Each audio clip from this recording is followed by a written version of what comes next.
السلام عليكم ومرحبا بكم في قناتي. إن شاء الله تكونوا بخير وعلى خير. نهار جديد، فيديو جديد، دائما مع ماما بارفيت. تدابير، نصائح، إرشادات، دائما في هذا الفيديو يلقاكم بخير وعلى خير.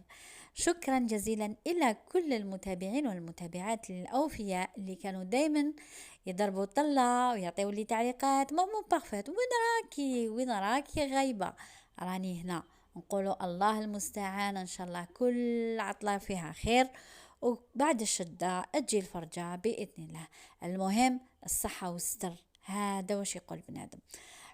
نقول لكم سبب غيابي، شكون ما يتعرضش إلى أزمات صحية، ونقول لكم ربي يشافينا ويعافينا ويشافي كل المؤمنين إن شاء الله. وهذه هي الدنيا، وهذو هما أحوالها.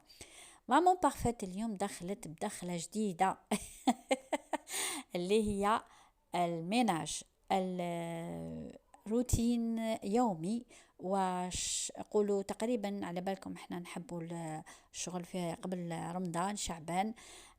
دايما ماما بارفيت تقولوا لي دايما ما زلتي في هذاك البريك وهذيك الحالة، ونقول لكم وي، ما زلت في هذاك البريك وفي هذيك الحالة والحمد لله. المهم الصحة والستر، وكما قلت ونعاود، هاد الدنيا امتحانات. المهم ما ديري الشر، ما تخافي، هذه هي. والروتين الأول في هذا الفيديو إن شاء الله يكون عجبكم. بوكو دو جيم، بوكو دو بارتاج، هكا دايما راح يوصلكم من جديد. دايما ماما بارفيت قلت لكم باللي هذا البيت تاع الأولاد تاع لي جون جايه في منطقة، شغل الجهة اللي راني فيها ما فيهاش شمس، سورتو هذه الكوزينه، الصالون، سال دو بان، لي سانيتير، وهاد لا شامبر. لو كوتي هذا كيما نقولوا فيه لو فو جور، وزيد بزياده ما فيهش السميشه. ودائما عندي مشكل الغمال، مشكل ميديتي، حتى انه وصل. دوك تشوفوا واش راهو عندي في المشكل في الدار، وحاله من الحالات اللي راهي في داري. واش نقول لكم، الدنيا قلبتها، نحيت كلش كيما على بالكم. واش صبت الحطب فيه واحد السوسه. هذيك السوسه، هذيك اللي نقولوا لي وشنو هي السوسه، هذيك الثعلبه اللي تاكل القش، هذيك كيما نقولوا احنا بوفرططو. شوفوا الحاله اللي وصل ليها وليدي، الحساسيه الحاده. واش نقول لكم، حتى في البيبان راهو الغمال. انا نقول باللي طاشة وهي ماشي طاشة، نديرها لو جافا، نمسحها، نقيها، تعاود تولي نفس الشيء. كيف راكو تشوفوا باللي، شوفوا كامل توتور، وكامل اللي راهم صبغوا وداروا السيمان وداروا كل شيء عندهم نفس المشكل. والمشكل الكبير هو انه راك تشوفوا هذاك لي كوان، هذاك لو بلافون كامل غامل من الفوق. طلعت للجارة الفوقانية قالتك ما عنديش الماء وعندي نفس المشكل.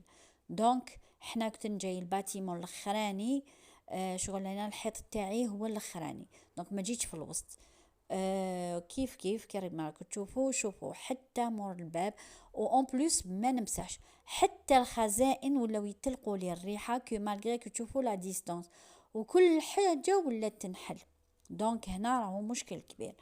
انا واش ندير، انا راح ندير لو ميناج تاعي مي اسيك، مالوغوزمون نديرو اسيك، باسكو راكو تشوفوا بلي ما عنديش لي بلانت وما كاش كيفاش ندير الماء ولا الزرزيق، ابار ندير لا جافيل شويه صابون ونحك. واش نقولوا، ربي يكون معنا والله المستعان. نحيت كلش بيسك على بالكم بلي لو غرو ميناج درت، بيسك النهار اليوم يوم مش مس. واش درت الفراش تاعي كامل في الطاقه، في سميشه تسمش من الجهه اللي من هي، وخليت هذه تتهوى. وراني يلا وراكم معايا ورانا نحكيو، ونقول لكم باللي مامون بارفيت راح تولي لكم ان شاء الله دائما بقوه. وتقولوا لي باللي مامون بارفيت طولتي علينا، قلت لكم باللي كل واحد كل واحد واش عنده مشاكل، وحنا نقولوا ربي المستعان والله المستعان. المهم كيما راكو تشوفوا راني نقيتها بالبالي مليح. وهذاك اللوح تانيت غسلته فحفحته الله الله، ونقيت كامل ساير داير، مسحت كامل هادوك لي مابل تاوعي. انا عندي البروبليم تاع البوليش، ما كاش البوليش، دايما منيديل وشويه ما وشويه خل ويلا. مسحتهم بالطبع، مسحت كامل الفوقه كيما راكو تشوفوا بلو جافيل وشويه تاع الصابون، ونقيته بالخل ويلا يلا. عندي هذيك لا تيت دو لو، بصح على بالكم لازم الكرسي ولا السلوم باش تنقي مليح مليح. جبت كامل هادوك الركاين تاوعي، نقيت مليح مليح، ورتيله راهي كاينه حاله بزاف هنا فرتيله. نقيت هذيك الطويقه وشوفوا الله يبارك هذيك طبيعه والله. كما يقولوا من زين نقاولو كان يبقى. مامون بارفيت راهي كملت، ودائما كيما نقول لكم خليتها تنشف ونحلها دائما نهويها. راني مع هذا دائما الحله تاع وليداتي نقول لكم ان شاء الله دائما منزين نقولوا كان يبقى. فيديو تاني راح يكون معكم مع ماما بارفيت. تقول لكم شكرا جزيلا على هذا الفيديو والمتابعه. بوكو دو جيم، بوكو دو لايك، بوكو دو كومنتير، هكذا راح يوصلكم الجديد. نتمنى ان شاء الله ما تحرمونيش من لايكاتكم، وما تحرمونيش من تعليقاتكم، وما تحرمونيش من البارتاج تاعكم. ربي يحفظكم.